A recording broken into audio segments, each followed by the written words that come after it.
남북 이산가족 상봉 행사가 오늘 마무리됩니다. 지금 2차 이산가족 상봉단은 마지막 작별 상봉을 갖고 있고 점심을 먹은 뒤에 상봉 일정을 마무리하게 되는데요. 70년 가까운 기다림에 비하면 사흘이라는 시간은 턱없이 짧기만 하죠. 그런 만큼 이산가족 상봉 정례화도 시급한 문제인데요. 자세한 내용 정영태 북한연구소장, 정한범 국방대 교수와 함께 이야기 나눠보겠습니다. 안녕하십니까? 안녕하십니까? 네. 지금 이제 마지막 일정이 시작이 됐는데 오늘 일정 한번 정리를 좀 해주시죠. 예, 오늘 아마 지금 이제 마지막 이제 작별 상봉을 하고 예. 있을 거고요. 조금 있다가 한 2시쯤 되면 이제 마지막으로 헤어지면서 예. 우리 상봉단은 5시경 속초로 귀환하지 않을까 이렇게 생각이 듭니다. 예, 이번 상봉 행사가 또 개별 상봉 시간도 있어서 이전과는 좀 다른 점이 있다라는 이야기도 있는데 어떻게 보셨습니까? 네, 그렇습니다. 이 상봉 행사가 주로 이 단체 상봉이 많았다고 한다면 이전에는 이번 경우는 이제 이 개별 상봉 자체를 그야말로 가족끼리만 할 수 있도록 배려가 됐다 이래 볼 수가 있죠. 가족끼리만 했다고 한다는 건 딴 게 아니고 예. 그 호텔 내에서 방에서 예. 그 양측 가족들이 만나서 전심도 식사도 같이 하고 그리고 또 그 가족이 어떤 단독으로 그 여러 가지 맺힌 얘기들이라든가 그 여러 가지 같이 담소를 그리고 또 많은 얘기를 나눌 수 있는 그야말로 조금 더 자유스러운 분위기에서 이루어졌다. 뭐 이런 측면에 있어서는 오히려 그 인도주의 차원에서의 그 남북 그 이산가족 상봉이라고 하는 그 뜻을 보다도 좀 더 잘 살려준 그런 계기가 아니었나 이렇게 생각이 되죠. 예, 개별 상봉 외에도 조금 분위기가 좀 유한 분위기가 이어졌다고 하던데요. 북측에서 뭐 사진도 좀 찍어주는 반응들도 있었고요. 어떻게 보셨습니까? 과거에 비해서 많이 달라진 분위기라고 할 수 있는데요. 예.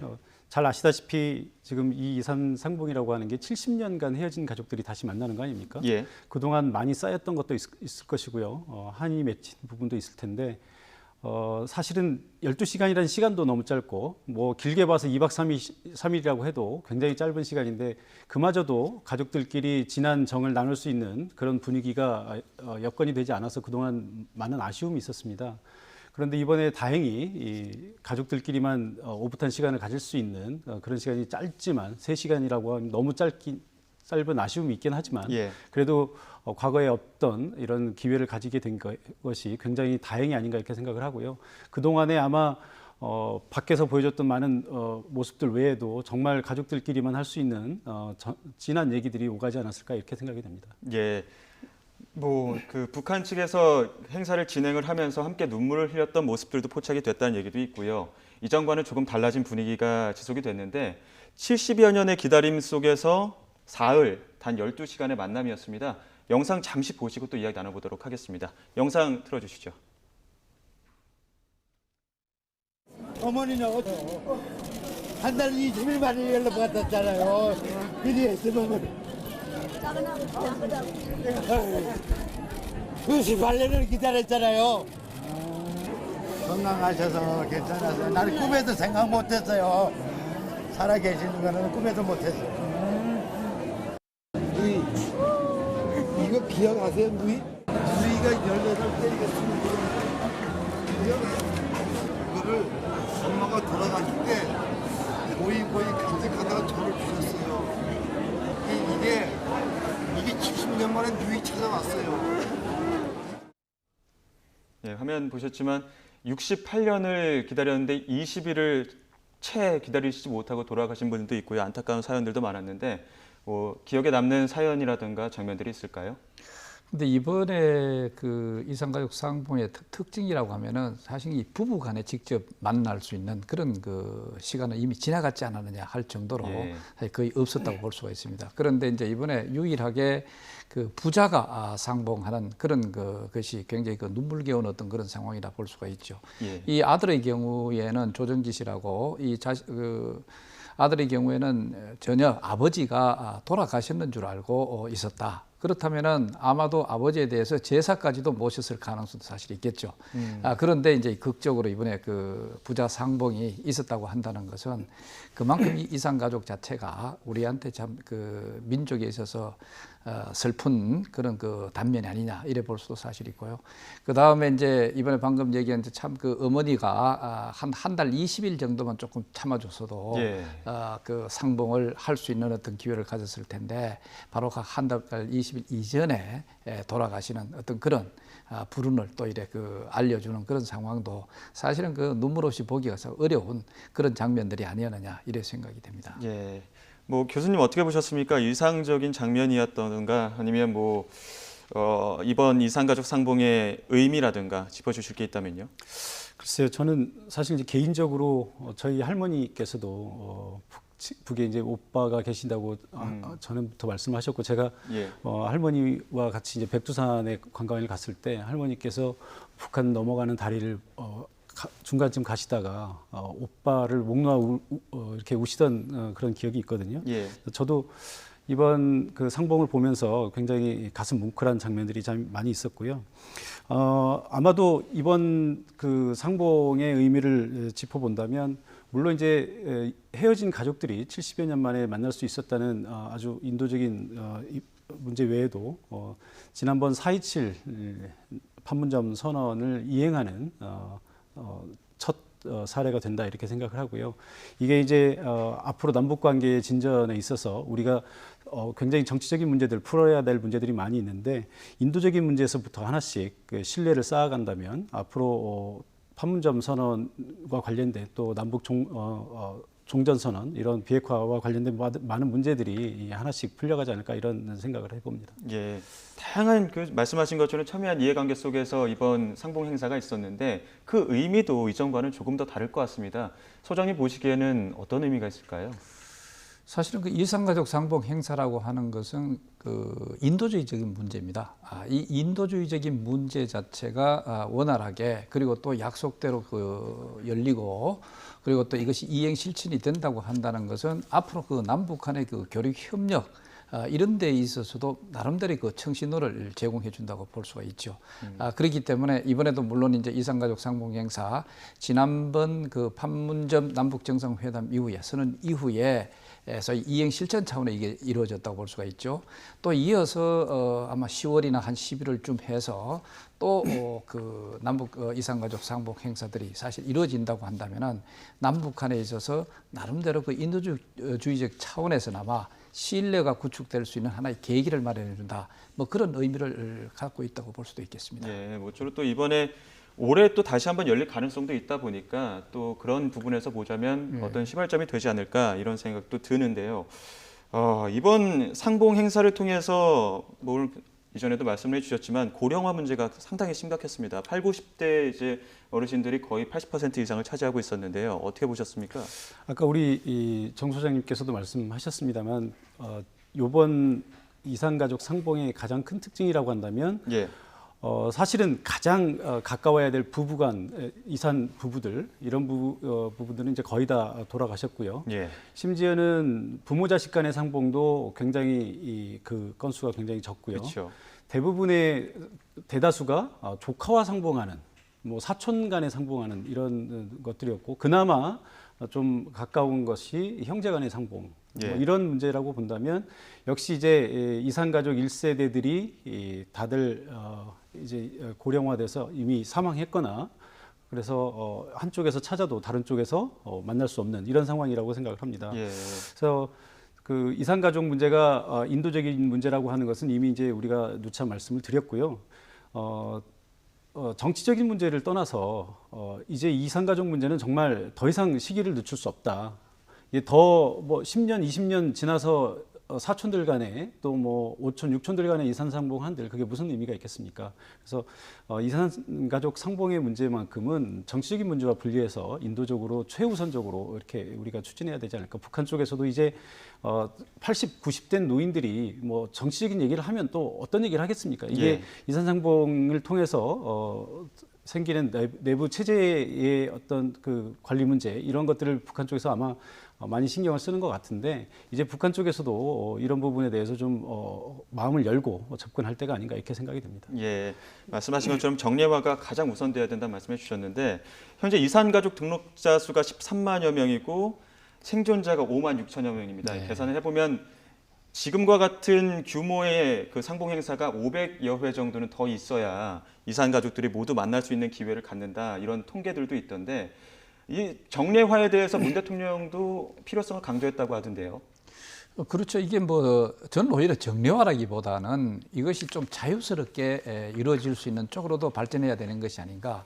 이제 우리 그 정 교수께서 잘 얘기해 주신 대로 이런 그 연로하신 분들이 만나서 그 정치적 얘기를 한다면 얼마나 하겠냐 이거죠. 예. 그렇기 때문에 이런 그 이산 가족들의 어떤 그 한을 풀어주기 위해서라도 좀 상시적으로 만날 수 있는 어떤 그런 계기를 제공해야 된다. 그렇기 때문에 우리가 금강산 지역에다가 예. 이산가족 면회소를 아주 잘 지어놨습니다.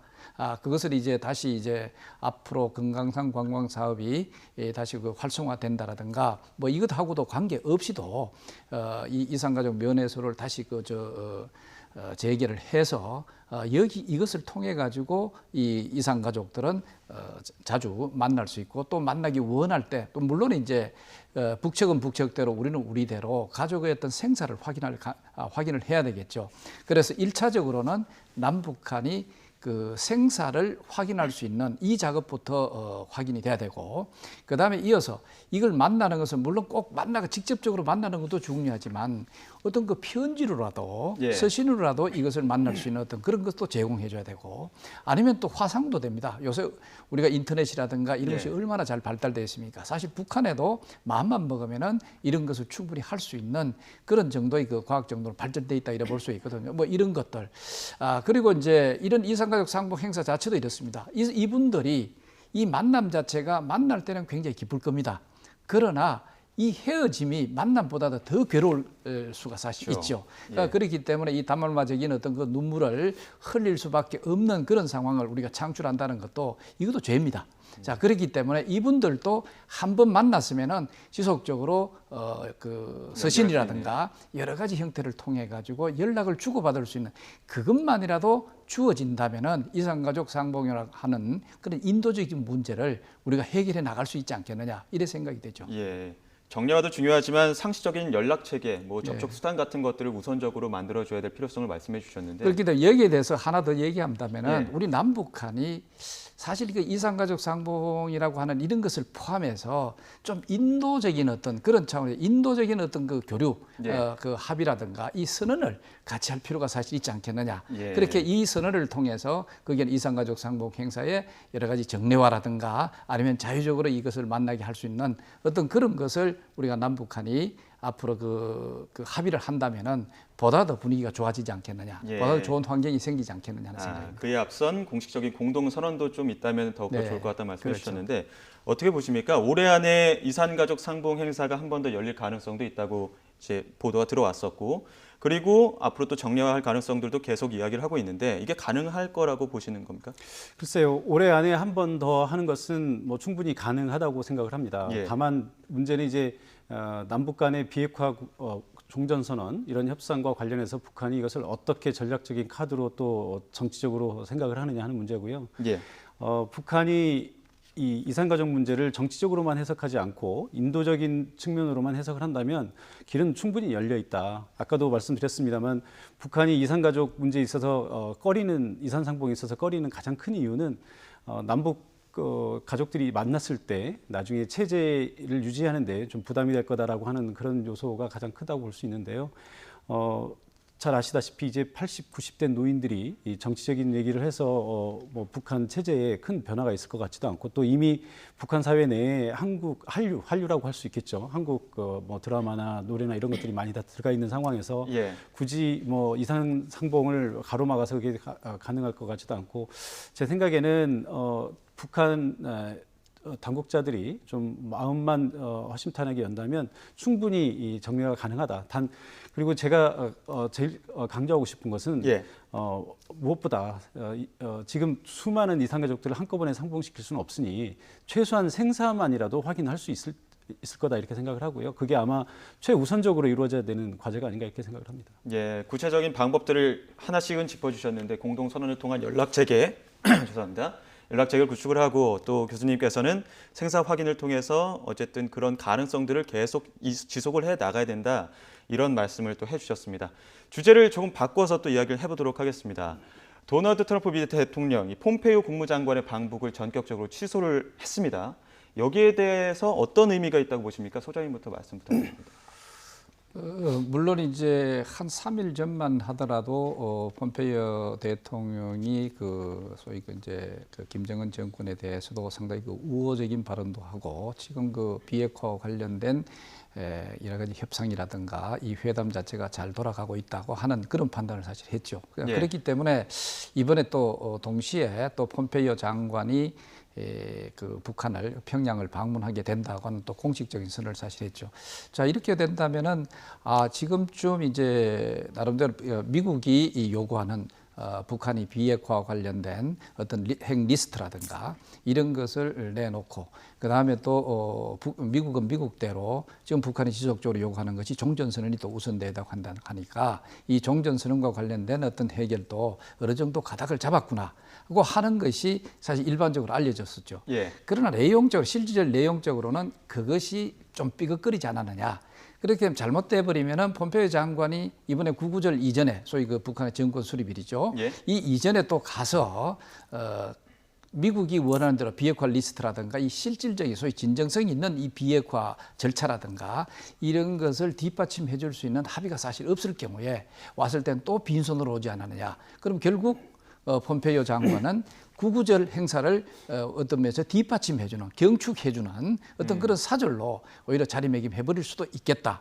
이렇게 됐을 땐 또 트럼프 대통령으로서는 굉장히 그 나름대로 그 자기가 그 좀 그 얼굴을 좀 구길 수 있는 그런 측면이 되지 않겠느냐 해서 이 판단을 한 것 같고, 그런데 좀 자세히 또 들여다보시면은 근데 이런 상황에서 미국 간의 실제 비핵화와 관련된 게 좀 더 좀 진전된 것이 없기 때문에 이것에 대한 책임을 중국한테 돌리는 어떤 그런 측면이 사실 있죠. 예. 왜냐하면 이제 싱가포르에서 그러니까 미국 간의 정상회담이 상당히 그 세계적인 어떤 관심을 주목시킨 그런 나름대로 그 개가를 이뤘다, 외교적인 개가를 이뤘다 이런 식으로 선전이 돼 있는데 이제 앞으로 더 이상 그 이행 실천 차원에서 삐걱거리니까 그러면 그것이 또 공수표로 돌아가는 것이 아닌가 이렇게 됐을 때. 또 트럼프 대통령으로서는 자기는 굉장히 정치적 부담이 있다는 거죠. 예. 그런데 지금 미국 간의 비핵화와 관련된 것이 제대로 안 돌아가는 것이 이건 중국이 개입하기 때문이다 하고 하는 것을 뭔가 이번에 연출한 측면도 있지 않느냐 하는 이 두 가지 의미를 동시에 담고 있다는 생각이 들어요. 예, 중국에 대한 부담감이라든가 가져가는 거 없이 주는 것만 있다. 뭐 이런 그렇죠. 의미에서 어떻게 보면은 이번 방북이 취소가 됐다고 하는데 교수님께서 어떻게 보셨습니까? 글쎄 저도 비슷한 시각입니다. 잘 아시다시피 북미 간에 지금 비핵화 협상이 진행이 되고 있고요. 예. 한편으로는 뭐 우리가 애초에 예상했던 것만큼 속도가 빠르진 않지만 그래도 긍정적인 방향으로 진전이 되고 있다 이렇게 생각을 하고 있었는데 갑자기 느닷없이 이제 폼페이오 장관의 방북이 미뤄지지 않았습니까? 예. 아마도 제가 보기에는 트럼프 대통령이 두 가지 노림수가 있는 것 같은데요. 하나는 국내 정치적인 노림수고요. 하나는 국제 정치적인 노림수라고 볼 수 있는데 먼저 국내 정치적인 노림수라고 한다면 이제 11월에 미국의 중간 선거가 있지 않습니까? 미국의 중간 선거는 미국의 이제 의회를 뽑는 선거인데 예. 하원은 전원을 다 뽑고요. 상원은 3분의 2를 뽑게 됩니다. 하원 전체를 다 뽑게 되면 이제 잘못하면 하원의 주도권이 야당인 민주당으로 넘어가게 되고요. 또 상원에서도 3분의 1이면 굉장히 많은 수가 걸려 있는데 상원의 주도권도 지금 여차하면 야당으로 넘어가게 됩니다. 그렇게 되면 미국의 이제 의회 주도권이 야당으로 넘어가게 되기 때문에 최근에 트럼프 대통령의 선거와 관련된 스캔들 이런 문제들이 지금 부각이 되고 있고요. 잘 아시다시피 선거 대책위원회에서 일했던 참모와 그리고 개인 변호사가 이번에 그저께 유죄 판결을 받지 않았습니까? 그래서 이런 문제들이 부각되다 보면 이제 트럼프 대통령의 탄핵 얘기가 계속 나오고 있는데 예. 아마도 폼페이오 장관이 북한에 가서 지난번 3차 방북과 마찬가지로 빈손으로 돌아오게 된다면 트럼프 대통령의 실정이 점점 더 부각이 되게 되고요. 그러면 야당이나 의회의 목소리가 점점 더 커질 수 있고 그렇게 되면 국내 정치적으로 트럼프 대통령이 탄핵 위기라고 하는 예. 국면으로 물려갈 수 있다. 그래서 아마 그것을 차단하기 위한 목표가 있었을 것 같고요. 두 번째로는 이제 국제적인 관점에서 본다면 지금 이제 비핵화 협상을 잘 진행하고 있는데 제가 개인적으로 봐도 좀 그런 측면이 있었습니다만 잘 아시다시피 이 김정은 정권이 출범하고 6년 동안 무려 6년 동안 시진핑 정권이 김정은 정권을 외면을 했었거든요. 예. 정상회담 한 번 하지 않고. 그런데 느닷없이 지금 벌써 3차까지 회담을 했고 이번에 하게 되면 4차 아닙니까? 트럼프 대통령이 봤을 때는 지금 북한에 대해서 강원 양면을 잘 적절히 구사해서 북한을 움직이고 있다고 생각을 하는데 시진핑 주석과의 회담 이후로 북한이 새로운 길을 보고 있다. 그래서 지금 비핵화 국면이 잘 되지 않고 있다. 이렇게 생각을 하고 아마도 이번에 또 다시 이 중국이 북한에 가서 뭔가 북한에게 새로운 길을 열어주게 된다면 비핵화 협상이 좀 난관에 봉착할 것이다 이렇게 생각을 하고 제가 보기에는 아마도 지금 포커 게임 중인데 미국이 폼페이오가 먼저 북한을 가게 되면 미국의 패가 먼저 나오게 되고 그 다음에 거기에 대응해서 중국의 패가 나오게 될 텐데 아마 지금 트럼프 대통령의 승부수는 중국이 먼저 패를 꺼내라. 그러면 예. 우리가 그다음 패를 놓겠다라고 하는 그런 전략인 것 같습니다. 예, 뭐 중간 선거와 비핵화 국면의 전환 그리고 중국의 이슈들도 주목을 해봐야 된다는 말씀해 주셨는데 공통적으로 나왔던 중국에 대한 미국의 부담감이라고 할까요? 어떤 발언들이 있는데 트럼프 대통령이 이번 방북 취소와 관련해서 중국을 겨냥한 발언이 있습니다. 잠시 듣고 또 이야기 나눠보도록 하겠습니다. Relationship seems very good. I think it's probably hurt a little bit by China because China isn't really happy with what I'm doing on trade. 예, 짧게 뭐 이야기를 했습니다. 중국이 불만을 갖고 있기 때문이다라고 했는데 이 발언에 대해서는 어떻게 보십니까?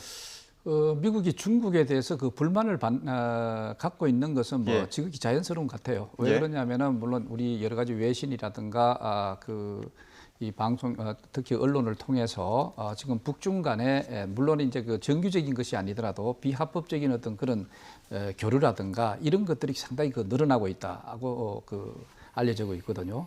이런 것은 중국 당국이 눈을 감아주지 않으면은 도저히 일어날 수 없는 그런 조처를 일단은 생각을 하고 있고 또 이외에도 사실상 이제 싱가포르 미북 정상회담을 하는 과정에서도 중국이 상당히 개입하는 어떤 그런 모습들을 연출한 측면이 사실 있죠. 뭐 이런 걸 전반적으로 봤을 때 중국이 김정은 정권을 어떤 의미에서 조정한다. 또 이 조정을 어떻게 하느냐? 미중 간에 있는 어떤 무역 이런 전쟁이라든가 여타의 어떤 그것을 지렛대로 삼기 위한 하나의 어떤 그런 형태로 나가고 있는 것이 아닌가. 소위 북한의 비핵화 문제를 어떤 미중 간의 일반적인 문제에다가 이것을 접목시키려고 하고 이것을 지렛대로 삼으려고 한다. 예. 그런 측면이 있기 때문에 비핵화가 지금 잘 이루어지고 있지 않다 하고 예. 하는 해서 중국에 대해서 트럼프 정부가 화살을 돌리고 있다 이래 볼 수가 있죠. 예. 뭐 이런 것 자체는 여러 가지 정치적 의미도 사실 있지만 실적인 의미도 있다고. 자 이렇게 함으로써 앞으로 비핵화를 위해서는 중국이 결정적으로 작용을 하지 않는다면은 사실 어렵겠다고 하는 측면도 스스로가 인정하는 그런 꼴이 사실 되어버렸다 이래 볼 수가 있죠. 예. 북한의 입장을 안 들어볼 수가 없는데요. 북한 입장에서는 서해 위성 발사장 해체도 약속을 했고, 그리고 미군 유해 송환도 했고, 어떻게 보면은 일부라도 이행을 계속하고 있는데 미국의 입장에서는 압박 기조를 어느 정도 유지하고 있다고 봐야 될 것 같습니다. 이런 상황에서 북한은 어떤 입장일까요? 북한 입장에서는 사실 할 말은 있을 겁니다, 분명히. 우리는 분명히 핵시설을 폭파도 했고, 예. 핵실험 시설을 폭파도 했고, 그다음에 미사일 실험 시설을 지금 해체하고 있는데, 미국은 뭐 하는 거냐 이렇게 얘기를 할 수도 있을 것 같습니다. 그러나 저는 북한의 말이 반은 맞고 반은 틀리다고 생각을 하는데, 북한이 앞으로 미래의 핵시설에 대해서 지금 폐기를 하고 있는 것은 맞습니다만, 또 엄밀히 얘기하면 사실은 미사일 실험장 같은 경우는 폐기라고 하지만 사실은 해체거든요. 다시 조립하면 다시 세울 수 있는 거고요. 예. 그다음에 또 미국 입장에서 뭔가 한 게 없다라고 얘기를 하는데 사실은 북미 정상회담 직후에 바로 한 것이 이 한미 연합훈련 취소 예. 이렇게 했기 때문에 미국이 또 전혀 하지 않은 것은 아니다. 저는 그렇게 생각을 합니다. 예. 다만 이제 지금 국면이 미국과 북한이 서로 의지는 분명히 있다. 북한은 과거와 달리 비핵화를 진정성 있게 하겠다라고 하는 의지가 있고요. 또 트럼프 정권은 트럼프 정권 나름대로 북한이 과거의 다른 미국 정부와 달리 북한이 이 비핵화 국면으로 나온다면 평화 체제로 이행할 의지가 있다라고 하는 것은 분명해 보입니다. 예. 다만 그 사이에 신뢰의 문제가 있는데 그 신뢰를 어떻게 쌓아가느냐 하는 문제에 있어서 지금 서로 상호간에 상대방이 좀 부족하다라고 하는 그런 불만을 제기하고 있는 것이 아닌가 이렇게 생각합니다. 예, 여기에 대해서 북한이 아직은 뭐 입장을 발표하거나 대응하는 부분은 없는데 북한이 대응할 수 있는 경우의 수가 있다면 어떤 게 있을까요?